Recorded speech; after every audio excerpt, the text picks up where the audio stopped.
இனிய உறவுகளுக்கு வணக்கம். நம்ம எப்பவுமே நம்ம அம்மா கையில் உணவு சாப்பிடும்போது நம்ம நிறைய பேர் பிடிச்சு சாப்பிட்றோம். சம்டைம் பிடிக்காமையே நம்ம எப்போ பார்த்தாலும் இந்த உப்புமா, இந்த தக்காளி சோறை தவிர வேறு எதுவுமே உனக்கு செய்ய தெரியாது அப்படின்னு சொல்லிட்டு ஏதாவது ஒரு புலம்பிக்கிட்டு சாப்பிட்றோம். ஆனால் இந்த மாதிரி நம்ம அம்மா கையில் உணவு சாப்பிட்ற நம்ம எத்தனை பேர் எத்தனை நாள் அம்மாவை பாராட்டி இருக்கிறோம்? நீங்கள் எவ்வளோ நாளைக்கு ஒரு முறை பாராட்டுறீங்க? மாதத்துக்கு ஒரு முறையா, வாரத்துக்கு ஒரு முறையா, இல்லை தினசரி பாராட்டணும் அந்த மாதிரி தினசரி பாராட்டுறீங்களா? ஏன்னா அம்மா நமக்கு மாதத்துக்கு 4 தடவை, வாரத்துக்கு ஒரு தடவை சமைக்கிறதில்ல, டெய்லி அதுவும் 3 வேளை நமக்கு சமைச்சு கொடுக்குறாங்க. அந்த மாதிரி பண்ணும்போது காலையில் நம்ம சாப்பிட்டு முடிச்சோன்னே, அம்மா இன்றைக்கி இந்த கிச்சடி சூப்பராக இருந்தது, இந்த வெண்பொங்கல் நல்லா இருந்தது, எனக்கு ஐயோ இந்த நைட்டு செம்ம பசியாக வந்தேன், நீ சாப்பாடு போட்டு முடிச்சோன்னு தான் நிம்மதியாக இருக்குது சாமி, இனிமேல் நான் போய் படிக்க போகிறேன். இந்த மாதிரி உங்களுடைய திருப்தியை, நிம்மதியை, நம்மளுடைய ரசனையை, பாராட்டுக்களை தெரிவிச்சுட்டே இருக்கிறவங்க எத்தனை பேர்? நீங்கள் நினைக்கலாம், என்னங்க அம்மானா அதுதானே வேலை, அதை விட்டால் வேறு என்ன வேலை அவங்களுக்கு அப்படின்னு. ஏதோ அம்மா நம்ம சம்பளம் வாங்காமல் கட்டாயம் இருக்கவே வேண்டிய ஒரு வேலைக்காரி அப்படிங்கிற நினைக்காம நிச்சயமாக அம்மாவை பாராட்ட வேண்டியது ரொம்ப முக்கியம். ஏன்னா நீங்கள் நிறைய பேர் வெளி மாநிலங்களில், வெளியூரில் வேலை செய்கிறவங்க அந்த ஒரு வருஷம் கழித்து அம்மா வீட்டில் அம்மா கையால் உணவு சாப்பிடும்போது, அப்பாடி எவ்வளோ நிம்மதியாக இருக்குது தெரியுமா, உன் கையால் நீ சாம்பாரை வச்சு கொடுத்து இந்த பொரியல் வச்சோன்னா அவ்வளோ நிம்மதியாக இருக்குமா, உன் கையால் இந்த தோசை சாப்பிட்டு இந்த 2 சட்னி வச்சு கொடுத்தா எவ்வளோ நிம்மதியாக இருக்குது, வீட்டு சாப்பாடு சாப்பிட்றதுக்கு நான் அப்படி ஏங்கி போய் வந்தேன் அப்படின்னு சொல்லி, ஒரு பாயாசம் வச்சு கூடம்மா, எனக்கு ரொம்ப ஆசையாக இருக்குது, பால் பாயாசம் சாப்பிட்ணும், கேசரி கிண்டி கூட அப்படின்னு சொல்லிட்டு ஒரு வருஷமாக தாயை பிரிந்திருந்து தாய் கையால் சாப்பிட்ற சாப்பாடை இழந்து அதுக்கு பின்னால் கிடைக்கிறவங்க கொண்டாடுவாங்க வீட்டு சாப்பாடை. அதே மாதிரி நீங்கள் ஒரு 5 நாள் வெளியூர் சுற்றுப்பயணம்லாம் செஞ்சுட்டு ஹோட்டல்லையே சாப்பிட்டு 5 நாள் கழித்து 2 வியாதியை பிடிச்சிட்டு, அம்மா தொண்டையெல்லாம் வலிக்குது, தலையெல்லாம் வலிக்குது, அப்படி காலெல்லாம் நோகுதுன்னு ஏதாவது ஒரு வியாதியை சுமந்துட்டு நீங்கள் வீட்டுக்கு வருவீங்க. அப்போ அம்மா கேட்பாங்க, என்னடா சளி பிடிச்சிருக்கா, சரி நான் மிளகு ரசம் வைக்கிறேன், நிறைய ரசம் ஊற்றி பிசைஞ்சு சாப்பிட்டு பார்க்கலான்னு சொல்லி மிளகு ரசம் வச்சு சாப்பிடும்போது பாதி சளி நல்லா போயிடும். அம்மா எனக்கு டாய்லெட் போய்கிட்டே இருக்குமா, ஒரு நாளைக்கு 5 டைம் 6 டைம் லூஸ் மோஷன் போகுது, என்ன பண்ணாலும் நிற்க மாட்டேங்குது, ரொம்ப டயர்டாக இருக்குன்னு அம்மா சொல்லுவாங்க. நல்ல கெட்டியாக நான் தயிர் சாதம் பிசைஞ்சு தரேன், ஊறுகாய் வச்சு சாப்பிட்டு உடனே நிற்கும். அம்மா கையால் சின்ன சின்னதாக ஒரு மருத்துவம் பார்த்து இந்த மாதிரி நிம்மதி அடைகிறவங்க உடனுக்குடனே தினசரி அம்மாவையோ உங்களுக்கு சமைச்சு கொடுக்குற மனைவியோ நீங்கள் பாராட்டுறீங்களா அப்படின்னு கேட்டுக்கோங்க. நிறைய பேர் அம்மா அப்பா இல்லாதவர்கள், அவர்கள் நிலைமையை நினச்சி பார்த்தீங்கன்னா இன்றைக்கி நீங்கள் எவ்வளவோ பெரிய வசதியாக இருப்பாங்க, நிறைய சம்பாதிப்பாங்க, அன்றைக்கெல்லாம் ஆயிரங்களில் பணம் பார்க்குற கஷ்டப்பட்டுருப்பாங்க, ஆனால் இன்றைக்கி லட்சங்களில் பணம் பொருளும். ஆனால் அம்மா அப்படின்னு இல்லாதவங்களுக்கு நிஜமாலுமே சாப்பிட்டியா சாமி, நீ தூங்குனியா, நேற்று நைட்டு ஒழுங்காக தூங்குனியா, தலைவலின்னு சொன்னியே நின்று போச்சா, இப்போ தலைவலி, தும்மிக்கிட்டே இருந்தால் ஏதாவது சாப்பிட்டியா, அப்படி ஆதங்கத்தோடு கவனிக்கக்கூடிய நபர்கள் இருக்கவே மாட்டாங்க.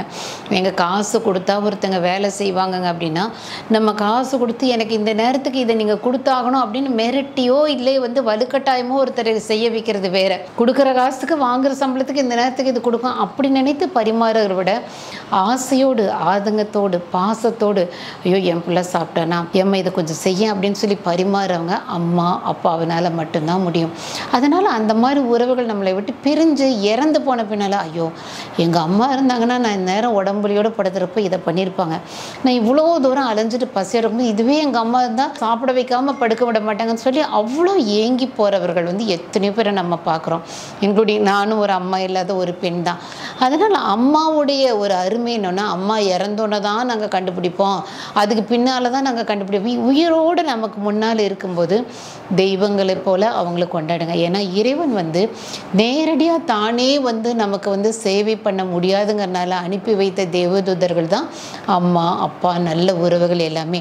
அதனால் அது உயிரோடு நம்ம முன்னால் இருக்கும்போது கொண்டாடிடணும். இறந்து போன பின்னால் ஐயோ எனக்கு அப்படி இருந்தாங்க, இல்லையே இல்லையேன்னு புலம்புறது ரொம்ப அநியாயம். தினசரி அம்மாவை பாராட்டுங்க. அம்மா எனக்கு நீ உன் கையால் இந்த எண்ணெய் கத்திரிக்காய் குழம்பு இன்றைக்கி வச்சுக்கூட, அம்மா இன்றைக்கி பச்சை பயிறு கடைஞ்சி எனக்கு அப்பளம் வறுத்துக்கூட அப்படின்னு சொல்லி உங்களுக்கு என்ன ஆசைப்படுறீங்களோ அது கேட்கும்போது அம்மா செஞ்சு கொடுக்கும்போது ரொம்ப தேங்க்யூம்மா, சூப்பராக இருந்ததும்மா, அம்மா உன் கையால் எனக்கு ரசம் சோறு கரைச்சி கொடு. இந்த மாதிரி அம்மாவை நீங்கள் வர்ணிக்க வரைக்கும் உங்களுக்கு நிறையா செஞ்சு கொடுக்கணுங்கிற ஆசை அம்மாவுக்கு ரொம்ப ஜாஸ்தி வரும். அதில் நிறைய குறைகள் இருக்கும். ஆமாங்க, அடிக்கடி திட்டுவாங்கங்க, டேஸ்ட்டெல்லாம் நான் சொல்கிற மாதிரி வரது இல்லைங்க, அவங்க வீட்டு அம்மா நல்லா சமைப்பாங்க, எங்கள் அம்மாவுக்கு இது வரவே வராது, அப்படி நிறையா குறைகள் இருக்கும். நாளைக்கு நம்மையும் பார்த்து நம்மளுடைய வாழ்க்கை துணையோ நம்ம பெற்றுக்க போகிறதோ ஏகப்பட்ட குறைகள் சொல்ல தான் போகிறாங்க. அதனால் கண் முன்னால் நமக்கு முன்னால் இருக்கிற உறவுகளை கொண்டாட கொண்டாட தவறுனேன்னா சீக்கிரமாகவே அந்த உறவுகளுக்கு மன அழுத்தம் வந்து நான் இவ்வளோ உழைக்கிறேன், யார் என்னை பாராட்டுறா, இத்தனை வேலை செய்கிறேன், யார் எனக்காக கரிசனையோட ஒரு ஃபோனை பண்ணி கேட்குறான், அம்மா நீ வந்து தலைவலின்னு சொன்னிய, தயவுசெய்து இன்றைக்கி ரெஸ்ட் எடு, நான் மெடிசனை வாங்கி தரேன், அம்மா நீ உனக்கு உடம்பு சரியில்லைன்னு சொல்கிறேன், நான் ஹோட்டலில் வாங்கி தரேன், நான் இந்த வேலையை நான் செய்கிறேன், தயவுசெய்து இன்றைக்கி ரெஸ்ட் எடு.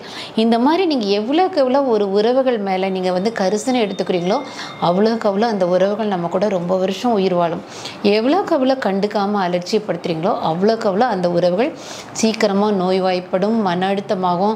என் பிள்ளை கல்யாணம் ஆனால் அப்புறம் நான் இருக்க மாட்டேங்க, நான் போய் சேர்ந்துருவேன், அவர்களுடைய வாழ்க்கையை அவர்களே முடிவு பண்ணிடுவாங்க. அவங்க நல்ல உயிர் வாழணும் அப்படிங்கிற விருப்பமே அவர்களை விட்டு போயிடும். அதனால் அம்மா அப்பாவை பாராட்டாமல் விட்டிங்கன்னா கட்டாயம் ஒவ்வொரு வேலை உணவு சாப்பிடும் போதும் உங்களுடைய நன்றியையும் அன்பையும் அம்மாவுக்கு சொல்லிகிட்டே இருங்க. குறிப்பாக நம்ம அம்மா அப்பா வந்து நிறைய கனவுகளோட வாழ்க்கையை ஆரம்பிச்சிருக்காங்க, கவிதையாக நம்ம வாழ்க்கை எப்படி இருக்கணும்னு. ஆனால் அவர்கள் வாழ்க்கை வந்து ரொம்ப கேவலமாக, ரொம்ப கசகசன்னு, எத்தனையோ அடிகளை தாண்டி, அவமானங்களை தாண்டி, எத்தனையோ ஃபெயிலியருக்கு பின்னால் அவங்க வந்து இப்படி ஒரு வாழ்க்கையை வந்து இப்போ தான் இந்தளவுக்கு ஒரு வாழ்க்கையை நடத்துவாங்க. ஸோ அந்தளவுக்கு ஒரு அடிபட்டு வந்த அம்மா அப்பாவுக்கு என் பிள்ளைய என் மேலே ஒரு அன்பு செலுத்துறதில்ல, நன்றியுணர்வு இல்லை, பாசத்தை காட்டுறதில்லைன்னா அப்புறம் நம்ம எதுக்கு தான் வாழணும் அப்படிங்கிறத வந்து அவங்க மைண்டில் செட் பண்ணிடுவாங்க. ஆனால் இதுவே வந்து அம்மா வந்து எத்தனையோ கஷ்டங்களை பட்டு வந்து, ஆனால் பிள்ளைங்களான நீங்கள் அம்மா நீ உன்னை பார்க்கலன்னா வெளியூர் வந்து நீ இல்லைன்னா எனக்கு மண்டகாய், இது தயவுசெய்து வீட்டில் இருமா, உன்னை பார்த்தா தான் நல்லா இருக்குது, அம்மா என்னதான் இருந்தாலும் நீ உங்கள் கையால் இதை செஞ்சு கொடுமா, நீங்கள் பாராட்ட அவர்கள் பட்ட வழியெல்லாம் அவங்களுக்கு மறைஞ்சிடும். இந்த குழந்தைகளுக்காக நான் உயிர் வாழணும், இவர்கள் தான் என்னோட சந்தோஷம், இதை விட பெரிய சந்தோஷம் சொத்து எனக்கு எதுவுமே இல்லைன்னு ஒரு பெருமை மிக்க தாய் தந்தையாக அவங்கள ஃபீல் பண்ணுவாங்க. அதனால் அம்மாக்களை அடிக்கடி பாராட்டி நிறைய அன்பு செலுத்தி அவர்களை ஒரு பொக்கிஷம் போல் பாதுகாத்துக்கோங்க. அவங்க நம்மளோட ரொம்ப வருஷம் உயிர் வாழ்வாங்க, சந்தோஷமாக உயிர் வாழ்வாங்க. இதுதான் கர்மாப்படி நமக்கும் திரும்ப நடக்கும். ஏன்னா நம்மளும் இப்படி இருந்துருவோம்னு நினச்சிடாதீங்க, நமக்கும் வயசாகும். நம்மளுடைய பிள்ளைகள் எப்போ வரைக்கும் நம்மளை தாங்குவாங்கன்னா அவர்கள் நம்மளை சார்ந்திருக்கிற வரைக்கும் உங்களையே சுற்றி வருவாங்க. அதாவது ஸ்கூலுக்கு போகிறப்போ, காலேஜ் போகும்போதே உங்கள் பிள்ளைங்க உங்ககிட்ட இருந்து கொஞ்சம் வித்தியாசமாக நடக்க ஆரம்பிச்சிருவாங்க. அவர்கள் தன்னிச்சையாக சம்பாதிக்க ஆரம்பிக்கும் போது நிறைய வித்தியாசம் அவர்களுடைய கேரக்டரில் தெரியும். அந்தளவுக்கு உங்களை அலட்சியப்படுத்த ஆரம்பிப்பாங்க. அதனால் நம்மை பெற்று வளர்த்த அம்மா அப்பாவை நீங்கள் எந்த அளவுக்கு கொண்டாடி பொக்கிஷம் மாதிரி வச்சுக்கிறீங்களோ அந்தளவுக்கு கர்மாப்படி உங்களை இறைவன் உங்களுடைய வயசான காலத்தில் கட்டாயம் பத்திரமா கௌரவமாக பார்த்துப்பார். நன்றி, வணக்கம்.